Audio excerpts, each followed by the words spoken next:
En este sitio suceden cosas, o tal vez sea mejor decir que este sitio sucede. ¿Cómo pudo funcionar un centro clandestino de detención y tortura en pleno centro, a la vista de todos?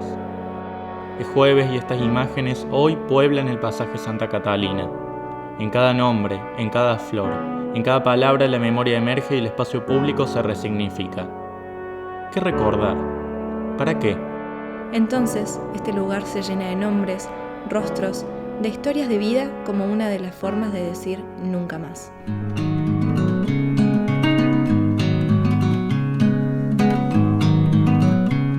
Este sitio comienza mucho antes de su primer cimiento y no acabará en el escombro final. Entonces, la memoria se asoma derribando olvidos, paredes y muros que dan cuenta de lo que aquí pasó, marcas que invitan a la reflexión. A este lugar lo habitan las palabras, libros, decretos de prohibición, y a nuestras bocas acuden 1000 preguntas. Censura y dictadura riman fácilmente, pero ¿es posible controlar el pensamiento? En esta sala, los encuentros de memorias toman forma de poesía. Toda acción deja huella, aunque algunas parezcan invisibles. Sin embargo, el terrorismo de Estado dejó pruebas de su accionar represivo. ¿Cuál es el alcance de haber registrado ingresos, egresos, habeas corpus? ¿Cuánto tiempo esa información en los archivos tiene valor? ¿O alguna vez, acaso, lo pierde? Hugo nació en La Cumbre el 13 de noviembre de 1933. Era el tercero de 5 hermanos. Su adolescencia fue muy activa. Bailaba folclore en el sindicato de Luz y Fuerza. Estas salas nos invitan a ejercitar la memoria mediante los relatos que resisten frente al olvido. Recuerdos, momentos, amores, que reconstruyen historias de vida e identidades que fueron imposibles de borrar. Alguien dijo, alguna vez, que el exilio es una cárcel de puertas abiertas. ¿Cómo fue dejar atrás las voces queridas? ¿A qué saben los mates en Madrid? De este álbum se desprenden sabores, olores, nostalgias, imágenes de estampillas y aeropuertos. Irse para vivir, regresar para contar, porque el olvido es el mayor de los exilios conocidos. Esas campanas, testigos permanentes, incomodando el silencio, no permitiendo el olvido. Ese sonido presente en cada relato, en cada testimonio, ayudando a la construcción de memoria. Hoy, desde estos patios, no podemos evitar preguntarnos, ¿cómo fue posible? Explorar el espacio desde el suelo, contar los propios pasos.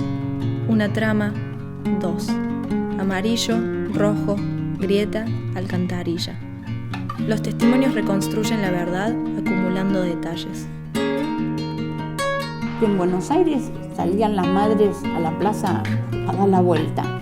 Y vamos a hacerlo nosotros también, dijimos. Estaba la dictadura. Entonces nos juntábamos en la catedral.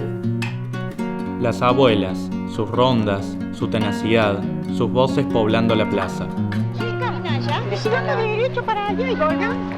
Hay más gente. No, bueno, vamos. Esos pañuelos blancos que hoy, en sus diversos colores, nos identifican en luchas incansables por más derechos.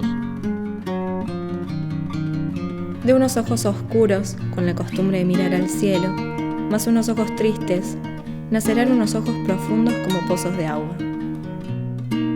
¿Mis ojos se parecen a los de mis padres? ¿En qué espejo se mira quien no ha descubierto aún su identidad?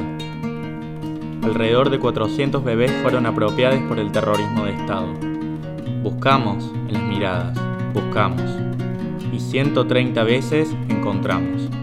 Cada encuentro se vuelve una luz encendida. Cada lamparita que falta nos impulsa a seguir buscando. Antes de amar, debemos ser. Y no es posible ser sin saber. Este sitio sucede. Tal es la causa de que tome posición.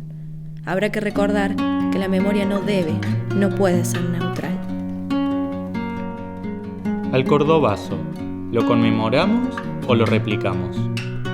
Allí están ellos, grandes dirigentes que hoy nos dejan el desafío de convertir el pasado en acción por el presente. Habrá que recordar que la memoria no debe, no puede ser neutral. ¿Todavía nos quedan cosas por dar vuelta?